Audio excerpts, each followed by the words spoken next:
여러분 안녕하십니까. 타로카드로 여러분들께 사랑과 행복을 전해드리는 여러분의 화이쌤입니다. 반갑습니다.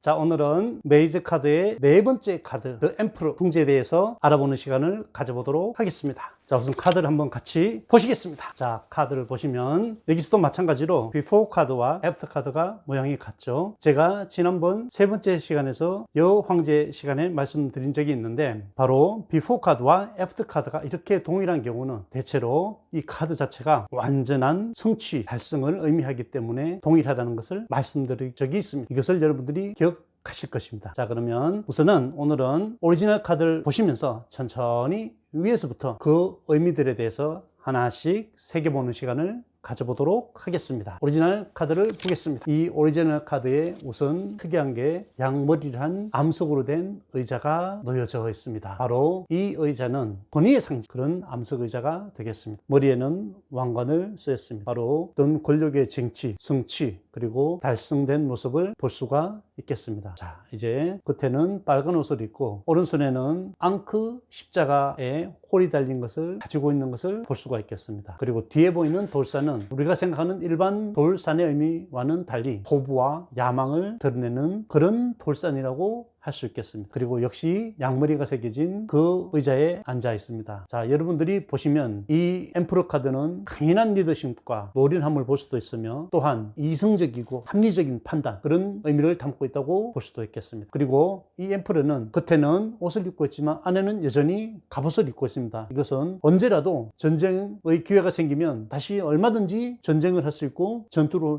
할 수 있다는 것을 암시하는 것을 알 수가 있겠습니다. 그것이 바로 황제의 다른 한 가지 특이점이라고 할 수 있겠습니다. 자, 이제 오리지널 카드와 비포 카드를 비교해 보겠습니다. 자, 보시면 이 비포 카드는 애프터 카드와 같다는 것을 맨 처음에 얘기했습니다. 비포 카드에 보시면 어린 양을 위에 태우고 있습니다. 바로 자유로움과 어떤 편안함을 느낄 수 있겠죠. 어쩌면 우리가 생각하는 그런 순한 양들, 국민들을 위하는 진정한 황제의 모습이라고 볼 수도 있겠습니다. 자, 그럼 카드의 의미에 대해서 조금 더 알아보겠습니다. 이 메이저 카드의 네 번째 The Emperor 카드는 바로 권력의 달성, 강력한 의지와 힘, 그리고 성공, 성취, 성공한 사람이 될 수도 있으며, 그리고 강력한 어떤 조언자, 후원자의 의미가 될 수도 있겠습니다. 대신에 책임을 지고 조력을 해주는 그런 사람을 만나는 뜻이 될 수도 있겠죠. 그리고 수염에 그어진 황제를 봐서는 어쩌면 우리가 현실적으로 재혼이나